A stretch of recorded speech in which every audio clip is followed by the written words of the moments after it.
Sejam muito, muito bem-vindos e bem-vindas, né? Eu sou Vanessa, sou engenheira agrônoma e analista ambiental. Eu quero contar rapidinho um pouquinho da minha história, não da minha história, mas um pouquinho de como foi esse processo aí com a Pano da Terra, porque tem muito a ver com o tema e só por isso eu vou entrar nesse assunto, tem muito a ver com o tema que eu propus para hoje, para iniciar essa jornada de aquece para o mini curso.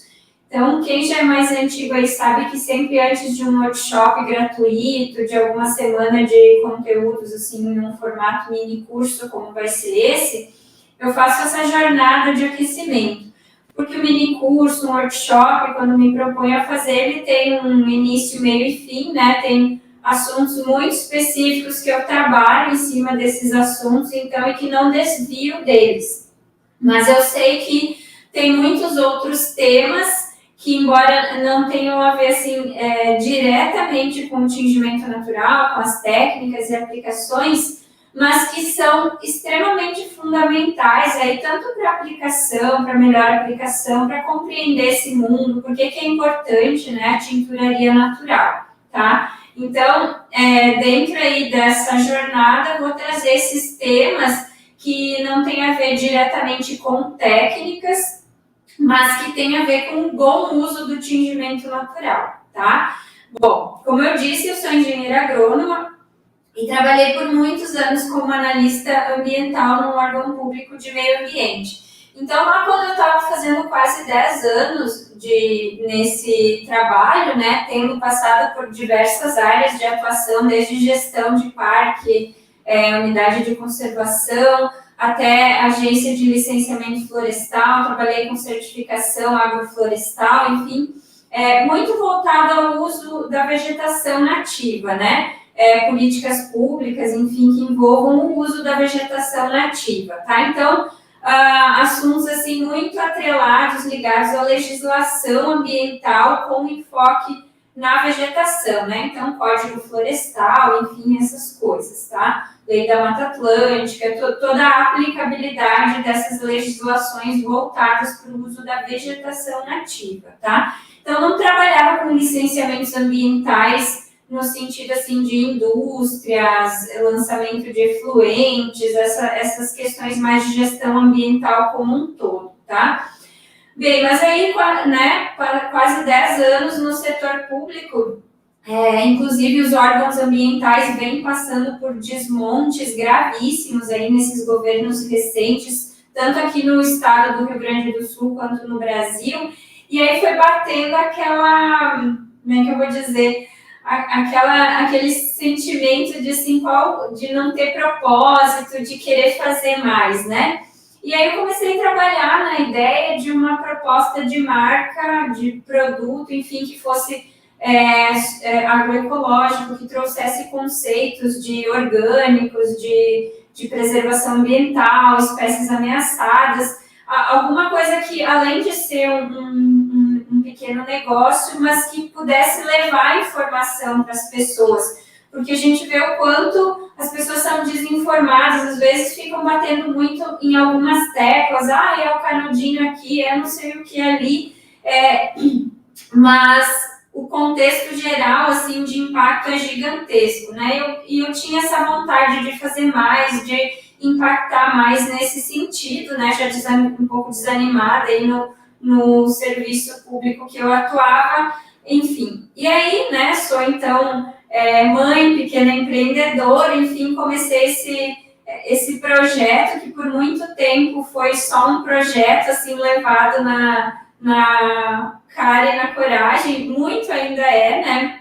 como qualquer negócio pequeno no Brasil, mas a Pano da Terra começou então como uma marca de camisetas que tinha ideia a proposta de serem camisetas orgânicas, né, com tecido orgânico, e que as estampas levassem mensagens para a preservação de espécies ameaçadas, sejam de plantas, de animais, né?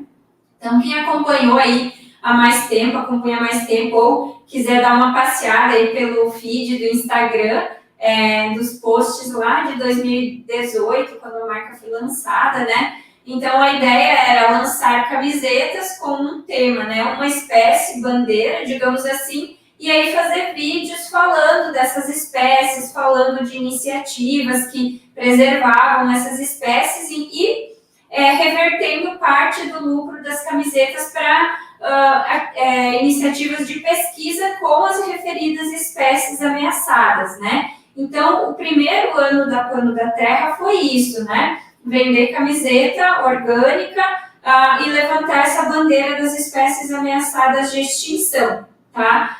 Então, eu lancei aí algumas camisetas, sempre com uma espécie de planta ou de animal ameaçado e destinava 10% aí para atividades de pesquisa. Então, como eu, né, na área ambiental, conhecia aí muitas ONGs, enfim, pesquisadores, então eu não tinha muita dificuldade de transitar aí para fazer essa conexão. Eu me recusava aí com essa marca, né, com uma ideia de promover, de levar informação ambiental, eu comecei a me aprofundar mais sobre as questões da indústria têxtil, da poluição que envolve a indústria têxtil, aí, uma das mais poluidoras, né, uma das indústrias que mais impacta pelo volume, né, de produção rápida, né, as pessoas aí encaram vestimenta como algo meio que descartável, então a média de uso das peças é muito baixa se comparada com a vida útil delas, né. Então comecei a me aprofundar mais nas questões ambientais atreladas à indústria têxtil, porque então eu tinha uma marca de vestuário, embora fossem apenas camisetas, né. Bom, e aí comecei a ficar cada vez mais de cabelo em pé, porque até então eu conhecia muito desse meio na parte, como eu falei, de gestão de flora, né? Trabalhava muito com vegetação. E aí comecei a ficar ainda mais sensibilizada com isso. Porém, desde o início, eu nunca pensei em usar cores nas camisetas, porque eu já sabia, pelo menos em parte, desse impacto do tingimento têxtil convencional, né? A questão é que desde o início sempre me recusei a vender camiseta com cor em função disso, embora o tecido branco também tenha alguns impactos, alguns produtos químicos utilizados e tal, mas são coisas a menos se você não coloca cor, né? Só que aí isso teve um impacto, assim, em vendas mesmo, porque todo mundo busca cor, todo mundo tem sua cor preferida, todo mundo tem a cor que lhe cai melhor, né? Então, hoje em dia está, inclusive, na moda fazer aqueles testes de coloração pessoal, tarará. Então, é meio que impensável, né, quando a gente fala de vestuário, enfim, desassociar isso de cores. Foi aí que eu iniciei, então, essa minha jornada na busca de colocar cor nas camisetas e, acreditem se quiser, só então eu descobri o tingimento natural, apesar de serem técnicas aí milenares. Mas mais do que descobrir o tingimento natural, o que me encantou, assim, além de ser mágico, você vê uma cor vindo de uma planta, de uma raiz, de uma folha, de uma casca, isso é muito mágico, quem já tinge sabe disso, quem começa não para mais, né? Mas mais do que isso, eu vi a correlação, a conexão que tinha com todo o propósito que eu queria na Pano da Terra, né, de falar de espécies ameaçadas principalmente, tá? Porque eu vi, e aí que entra o tema da live de hoje, né, que é sustentabilidade, o pilar ambiental da sustentabilidade, eu vi a conexão que isso poderia ter, não apenas como um marketing verde, ou em reduzir o impacto do tingimento, mas lá na outra ponta, na origem dessas matérias-primas, um propósito ambiental também muito forte. Então, além de impactar menos, na outra ponta ter um impacto positivo e daqui a pouquinho vocês vão entender melhor onde eu quero chegar, tá? Então, eu queria contar aí um pouquinho dessa minha breve história com a Pano da Terra, justamente para fazer essa conexão com o tema da live de hoje, sustentabilidade e pilar ambiental, né? Porque eu queria muito isso, atrelar valores ecológicos, principalmente ecológicos, na Pano da Terra, tá? Por isso que quem entende um pouquinho aí de sustentabilidade, já estudou, sabe que a sustentabilidade não é apenas questões, não são apenas as questões ambientais, envolvem questões sociais, econômicas, culturais, Por que eu trago esse tema, né? Como uma oportunidade atrelada ao tingimento natural, né? As questões de sustentabilidade, porque mesmo antes da pandemia já havia uma crescente aí de busca, não só de busca, mas de pessoas criando, né, produtos aí com esse propósito de sustentabilidade, tá? Isso antes da pandemia.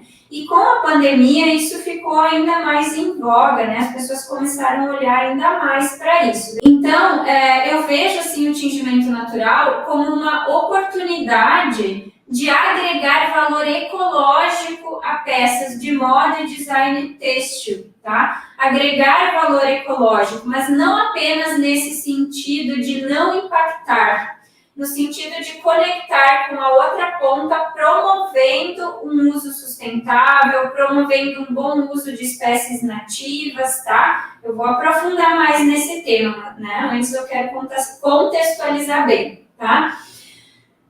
Eu escuto aí, né, vendo outras pessoas palestrando, posts no Instagram, às vezes eu vejo, assim, alguns posicionamentos no sentido, assim, que sustentabilidade não pode ser encarada como oportunidade, não é oportunidade, meio que colocando como obrigação, né? A obrigação legal com o meio ambiente, ela já existe, tá? O Brasil é um dos países com o melhor conjunto de legislações ambientais no mundo, tá? Embora seja tão bom esse conjunto de leis, na prática isso não se efetiva. Infelizmente, o Brasil é um país onde a politicagem é o que determina as coisas, mas a lei pela lei, que obriga, que tem critérios de uso, enfim, de licenciamentos e tal, o conjunto de legislação é muito boa, tá? É muito bom, tá? E como eu falei no início, há um processo de flexibilização desse conjunto de legislações, mas não deixa de ser um bom conjunto de legislação. A questão é que a obrigação quanto aos cuidados, ela existe, tá? O problema é que justamente que não se vê isso como oportunidade. O que é oportunidade, na minha opinião, na minha singela opinião? Existe uma demanda e existe alguém para atender essa demanda. Então, na medida que o consumo consciente cresce, as pessoas se tornam, compreendem melhor os seus impactos ambientais e buscam mais por esses produtos com real propósito de sustentabilidade, com real propósito ecológico, digamos assim, já que estamos falando do pilar ambiental, quanto mais cresce essa procura, né, a demanda, no caso, mais gera oportunidade para pessoas que buscam, então, trabalhar dessa forma. Então, eu não vejo o mal em ver como oportunidade econômica, até porque, se as pessoas não verem dessa forma, elas ficam ali fazendo o que é mera obrigação que a lei exige. E olha lá, né? Aí a fiscalização ambiental às vezes não dá conta, aí burla a lei, enfim.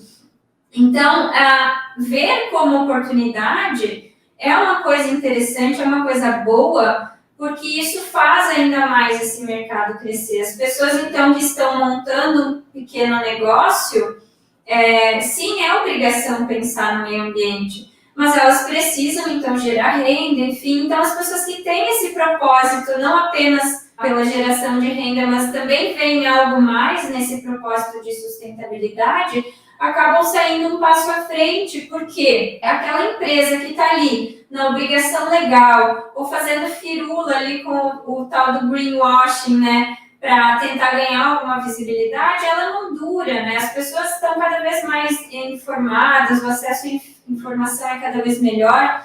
Então, não adianta ir lá dizer que uma embalagem é reciclável, ou só pensar na embalagem, uma coisinha aí que, em tese, impacta menos, ou usar de informação dúbia, enfim. Esse é o conceito de greenwashing, né? Rótulos falsos, dúbios, que dão a entender alguma coisa, ou faz uma pequena ação com algum enfoque ambiental e usa aquilo, né, como um grande holofote, né? Então, o que eu vejo assim, as pessoas que veem como oportunidade, não apenas de geração de renda, mas têm atrelado a isso um propósito muito forte de sustentabilidade, elas vão, embora no início, talvez não tenham condições de ser o mais redondinhas possível, porque 100% é complicado, né? Mas quanto mais elas vão, né, crescendo, caminhando, expandindo, isso também vai seguindo e ampliando, né? Então, a empresa, seja pequena ou grande, que tem esse propósito muito forte, real e sólido, esses cuidados ambientais, eles crescem à medida que a empresa cresce, né? E crescendo esse mercado consumidor, é mais oportunidade para que essas empresas cresçam de uma forma saudável, financeiramente saudável. Então, é importante, sim, ver como oportunidade, mas não no sentido, assim, de vou ser sustentável só porque está na moda ou só porque tem demanda, né? Ter real e sólido esse propósito, né? De seguir nesse caminho, tá? Então, eu trouxe aqui, falei antes, né, desde 2015 o Sebrae já apontava um crescimento no mercado de empresas, assim, que tem um propósito sustentável, que produzem, né, com esse olhar ambiental mais forte. Tem uma pesquisa da IBM que mostra que os consumidores estão aptos aí a pagar, em média, 35% a mais por produtos sustentáveis de procedência transparente em 2020. Aí eles têm diversos apontamentos, aí, além de eles estarem dispostos a pagar mais, os consumidores, isso é uma pesquisa de 2019, tá? Além de estar dispostos a pagar mais, eles estão de olho aí na prova disso, ou seja, empresas realmente transparentes, que não apenas falam, né, ou fazem alguma propaganda, mas que comprovam isso, que tem a sua cadeia transparente, né, os seus processos transparentes, tem certificações a respeito desses produtos, desses processos, tá? Então, não basta ir lá dizer eu sou sustentável, sou ecológico, um produto eco, né? Os consumidores estão ligados aí a comprovações, a real transparência disso, tá? Mas com a pandemia, isso se tornou gritante, assim, então é inegável que a pandemia é uma consequência ambiental da forma como a gente interage com o meio, né, com as outras espécies, enfim. Então, nós somos uma população gigantesca de uma única espécie, ou seja, é um prato cheio para doenças, tá? A pressão sobre o meio ambiente gera esses desequilíbrios. Um vírus, assim, que toma uma população grande é um fator de reequilíbrio da natureza. Isso em ecologia é muito conhecido, né? Quando uma população domina, ela está mais suscetível aí a esse tipo de pressão. Então, nós, como uma espécie que pressiona muito o meio ambiente, a gente está aí suscetível a isso. Com tecnologia, com vacinas, isso foi sendo meio que reduzido, né? Esses efeitos reduzidos, mas eventualmente surge aí uma super doença cujo tratamento é difícil, a vacina, nesse caso, demorou aí, né?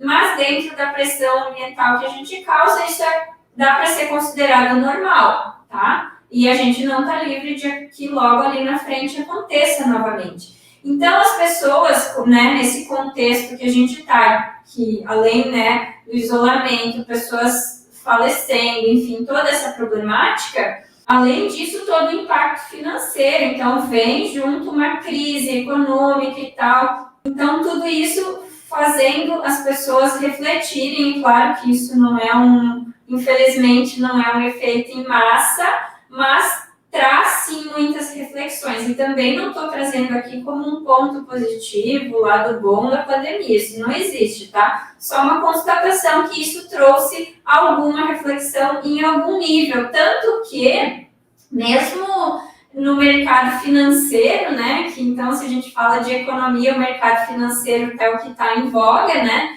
especialistas em investimentos, as grandes empresas, também passaram a ter um olhar diferenciado sobre essas questões, tanto que as questões atreladas à sustentabilidade ambiental vão passar a ser um dos critérios de avaliação e precificação das empresas nas bolsas de valores. Então, olha só, algo assim para impactar o mercado financeiro precisa ser algo grande, né? Então, as empresas passarão a ser precificadas, ou seja, o preço, aquele preço de mercado das ações, parte da formação desse preço vai estar atrelada também a critérios de sustentabilidade, enfim. Então, olha que interessante esse efeito, né? E também não estou aqui, mais uma vez, não estou aqui dizendo, é o lado bom de uma coisa que é terrível. Não vejo o lado bom, mas estava mais do que na hora disso surgir, né? Porque hoje toda a indústria ainda é pautada lá no modelo linear da Revolução Industrial de 200 anos atrás, né? Hoje a gente tem tecnologia, a gente tem conhecimento, tem ciência, que possibilitam a gente construir uma indústria mais circular, né? Um setor produtivo em geral mais circular, de geração de renda mais horizontal, né? E tentar melhorar esses aspectos, tá? Então, a pandemia, ela digamos que colocou um alerta, colocou um holofote sobre essas questões, tá? Tem outra pesquisa aqui, uma pesquisa feita pelo Mercado Livre, então, na América Latina, que nesse pós-pandemia, não acabou a pandemia, mas digamos assim, comparado lá com meados de 2019 para meados de 2020, ou seja, completamente antes da pandemia, quando ninguém imaginava o que ia acontecer, para metade de 2020, onde estava todo mundo já em isolamento, enfim, já com todas as consequências em curso, teve um aumento, um crescimento de 55% na busca por produtos ditos sustentáveis, ecológicos na América Latina, tá? E só aqui no Brasil, 1,4 milhão de usuários do Mercado Livre, é uma pesquisa do Mercado Livre, optaram por produtos dessa categoria, tá? Então, dos 2,5 milhões na América Latina, 1,4 milhão somente aqui no Brasil, aí que buscaram por produtos dessas categorias ecológico, sustentável, enfim, e 150 mil só de novos usuários ou primeira compra nessa linha, tá? Então, nesse contexto, aí já passei rapidamente sobre greenwashing, então não se trata de aparentar ser ecológico, mas sim de buscar, de fato, produtos nessa linha. Então, todo aí um mercado em crescimento, como eu falei, cadeias solidárias, cadeias justas, enfim, cooperativas nessa linha, então começam a ganhar visibilidade. Inclusive, agora há pouco, acho que alguém me perguntou indicação de tecido no direct,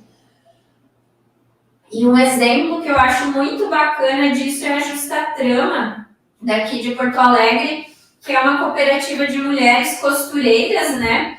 E trabalham então somente com algodão orgânico. Depois, se vocês quiserem dar uma espiadinha no site, é um exercício bacana, além de conhecer a proposta, é um exercício bacana, porque tem toda uma transparência desde a produção do algodão orgânico, ou seja, toda uma rastreabilidade, um algodão orgânico com certificação de certificadora de acordo com a legislação nacional, desde a fiação desse algodão, então a produção do tecido, a produção aí das peças, enfim, é toda uma cadeia bem circular de economia justa, distribuição de renda horizontal, que é um exemplo que eu acho super bacana. Então, tanto para vocês conhecerem algo nessa linha de economia justa, mais circular, tanto para conhecer um fornecedor bacana aí de tecido orgânico para quem está pensando aí em produzir peças nessa linha e ainda não conhece a Justa Trama, tá?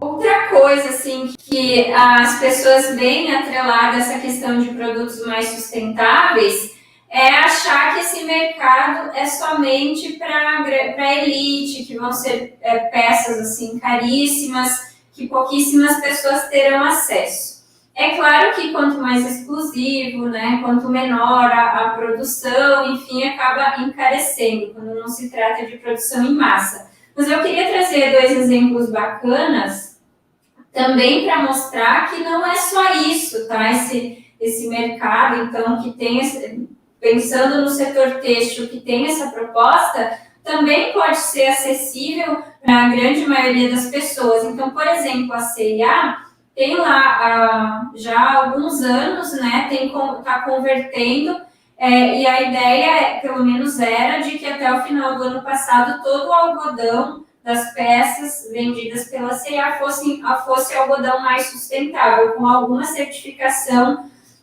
pelo menos de boas práticas na agricultura. Então, se vocês consomem na C&A, vão ver que tem diversas peças com etiqueta de algodão mais sustentável, enfim. E a Renner também tem diversas peças com certificação do algodão responsável, né? Então, com certificação, não é orgânico, até porque o mercado de produção orgânica, pelo menos de algodão, ainda é muito pequeno para atender demandas desse nível.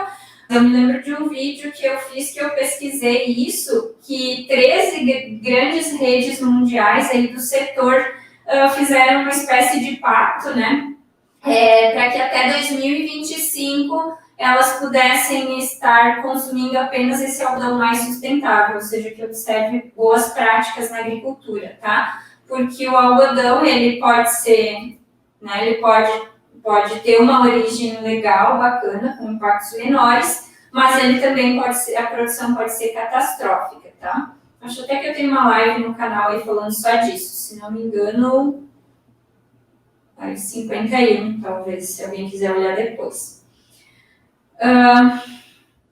Então é isso.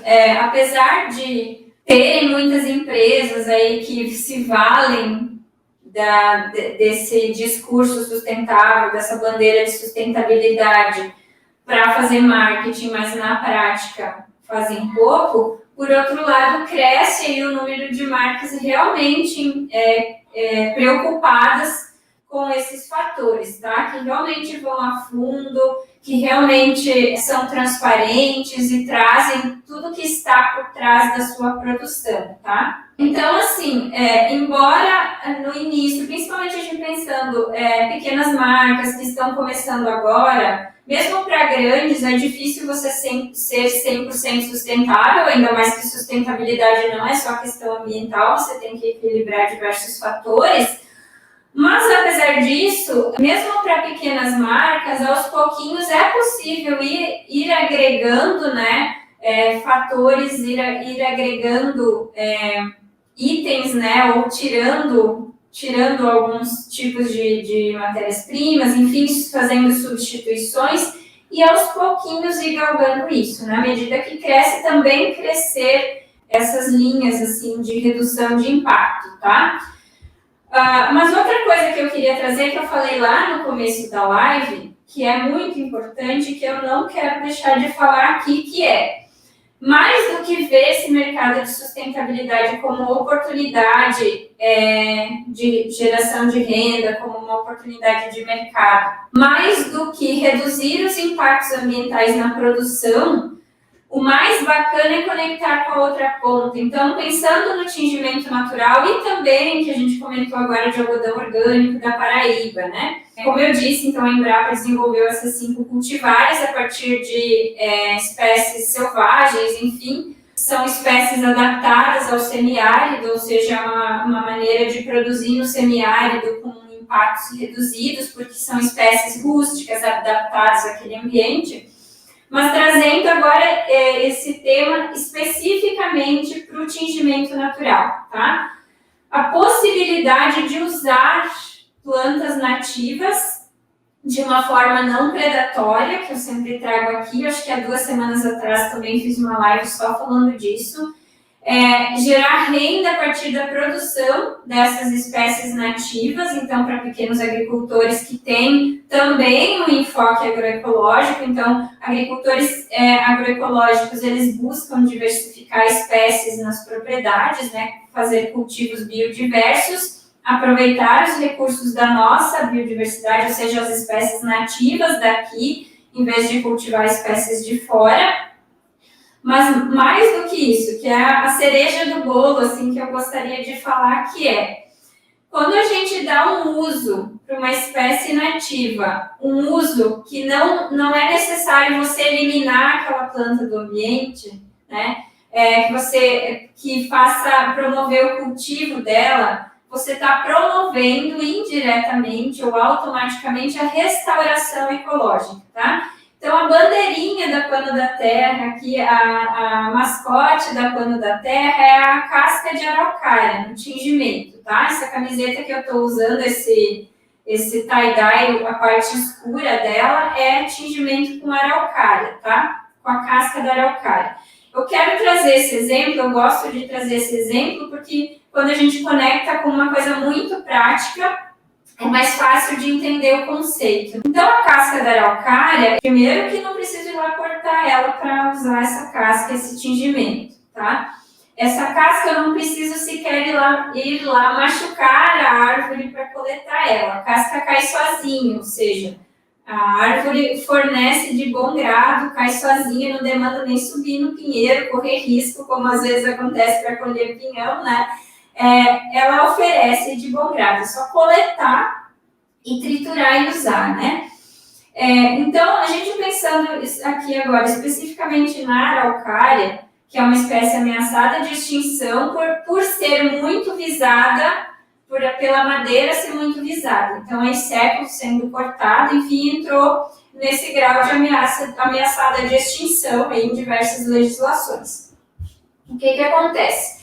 Eu dar usos econômicos para a araucária, sem precisar cortar ela. Então, se um agricultor tem lá seu remanescente florestal com araucárias que nasceram naturalmente ali, ele puder coletar esse pinhão e ter renda anualmente com a venda do pinhão, que é também um produto que eu vejo que é pouco valorizado pelas qualidades nutracêuticas que ele tem, né? Mas ele poderia ter renda a partir da colheita do pinhão. E, além disso, outros produtos, como poderia ser a casca da araucária para tinturaria, para extração de tanino, que também é um produto bem importante para algumas, como é que eu vou explicar? Para algumas indústrias, digamos assim, o tanino é um agente usado em curtumes para tratamento de água, né, em indústrias, enfim, porque ele é um agente floculante, né? Então, o tanino poderia ser, né, além de usar como tintura, né, dessas cascas, também poderia ser extraído para usar dessa forma. Inclusive, tem empresa aqui no Rio Grande do Sul que extrai tanino da acácia negra, que é uma espécie exótica invasora, né? Por que não extrair de uma espécie nativa para estimular o plantio? Então, se o pinhão estiver valorizado, se essas cascas estiverem valorizadas, e isso gerar renda para o agricultor, mais renda do que cortar a árvore, né? Embora seja proibido o corte da nativa, mas a gente sabe que, né, a fiscalização ela não dá conta, enfim. E mesmo em plantios, então, se o agricultor plantou aquelas araucárias e comprova isso, ele tem o direito de tirar. Mas se ele tem essa possibilidade de obter renda sem cortar, além de manter as que já tem, estimula o plantio. E quanto mais se planta, maiores as chances dessa espécie sair desse grau de ameaça, tá? O que é um grau de ameaça de uma espécie? É quando a população dessa espécie reduz a um limite em relação ao que existia. Então, só um exemplo, tá? Não quer dizer que para todas as espécies é exatamente essa marca. Mas digamos que do 100% de ocorrência natural de uma espécie, hoje só tem 3%. Então, 3% ou menos. Digamos que 3% é o fator crítico que, quando baixar disso, ela entra em risco de extinção, porque ela não consegue dar conta de remanescer, de permanecer, tá? Ou seja, de se reproduzir o suficiente para sair daquele grau de ameaça. Agora, se houver um interesse econômico em cima de uma espécie dessa, que promova o cultivo, que promova a recomposição, a restauração de ambientes usando ela em função desse interesse econômico, é uma chance que essas espécies têm, e eu vou dizer assim, que fora isso, são poucas as outras chances que essas espécies possam ter. E do jeito que o ambiente é pressionado hoje em dia, né, da forma como a gente pressiona o ambiente, se não for por um interesse econômico, é raro que uma espécie consiga, por si só, sair desses graus de ameaça, tá? Então, é uma grande oportunidade para promover restauração ecológica, para promover espécies nativas que estejam com esse grau de ameaça. Hoje, na segunda criativa, eu testei uma espécie nativa e eu comentei bastante sobre esse assunto enquanto fazia meu testezinho ali de tingimento. Não sei se alguém viu, a reprise está disponível em todos esses canais aqui que eu estou transmitindo, tá? Bom, para além disso, agricultores que trabalham com agroecologia, eles também estão promovendo restauração ecológica através desses cultivos biodiversos. Então, não sei se vocês conhecem conceitos assim de agricultura sintrópica, modelos de agricultura como sistemas agroflorestais, mas nesses espaços não se tem lá só uma cultura agrícola, você tem lá dezenas de culturas agrícolas, tá? Então, quanto mais opções de renda, quanto mais espécies dentro desse espaço, melhora a condição daquele solo, melhora as condições ambientais, a fauna começa a retornar, e o agricultor que trabalha dessa forma, ele não pensa na renda vinda só de uma cultura, só a soja, só o milho. Ele compõe a renda com uma produção menor de cada espécie, mas muitas espécies. Então, as espécies tintórias podem ser um item a mais a ser considerado nesses espaços. Então, por exemplo, as espécies de indigoferas, que são anilheiras. As anilheiras são aquelas espécies que a gente consegue extrair o pigmento, aliás, o precursor do índigo, que é o azul, né? Então, as anilheiras que vêm das indigoferas, que são espécies nativas aqui da América do Sul ou América do Norte, enfim, elas têm uma ocorrência ampla. Só que no Rio Grande do Sul, estava fuçando aqui hoje de manhã, batendo um papo com uma aluna, só que no Rio Grande do Sul foram identificadas 4 espécies. A mais famosa delas é a Indigofera sulfruticosa. Essa planta ela é excelente para melhorar solo, para recuperar solo degradado, ela incorpora nitrogênio ao solo, melhorando a fertilidade dele, né? É uma espécie de ocorrência natural, bem rústica, digamos assim, e ninguém conhece esse super potencial que é extrair o pigmento azul, que é o pigmento de longe, o pigmento mais caro no tingimento natural, e que são raras as pessoas que sabem extrair da planta esse pigmento, né? Tanto que hoje, para a gente comprar esse pigmento extraído, é muito difícil encontrar, a gente acaba tendo que importar esse pigmento, sendo que as plantas que originam ele são abundantes, né? Claro que ao redor do globo existem muitas espécies a partir das quais pode-se extrair esse pigmento, mas tendo a espécie aqui, espécies nativas daqui, inclusive no Peru, né, as civilizações andinas há 6.000 anos atrás já faziam isso, tá? Então é uma prática milenar aí dos povos originários das Américas, da América Latina, principalmente aí América Central, os povos andinos, já extraíam esse pigmento. E hoje é algo assim que você topa com a planta por aí e não faz ideia do valor que ela tem, não faz ideia da preciosidade que guarda ali naquela folha. E isso com muitas espécies que vão ser extintas e a gente jamais vai saber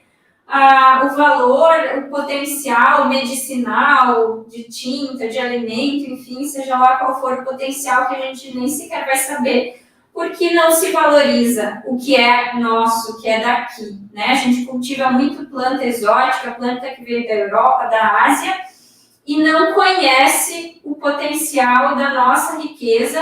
O Brasil é um país mega diverso, aí é um país continental, certamente a maior biodiversidade do mundo está aqui. A gente tem 6 biomas riquíssimos. Só na Mata Atlântica tem só de espécies de plantas, no bioma da Mata Atlântica, que é um dos nossos menores biomas, tem mais espécies do que todas as espécies da Europa, só de plantas, né? Comparada com toda a Europa, todas as espécies europeias. Então, só em um dos nossos biomas. Então, é uma riqueza sem fim que a gente não valoriza, né? Que a gente como que eu vou dizer, a gente é invisibilizado, né?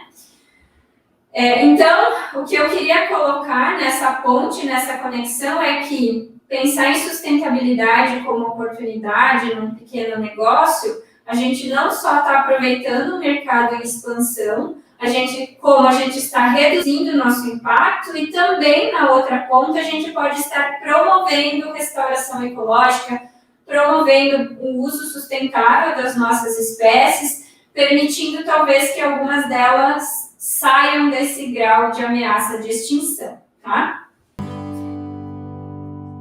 E além do tingimento natural também, isso tudo que eu falei vale para fibras, né? Fibras naturais, fibras também com proposta ecológica, não só algodão, mas imagina o potencial de fibras que a gente pode também estar desperdiçando, né?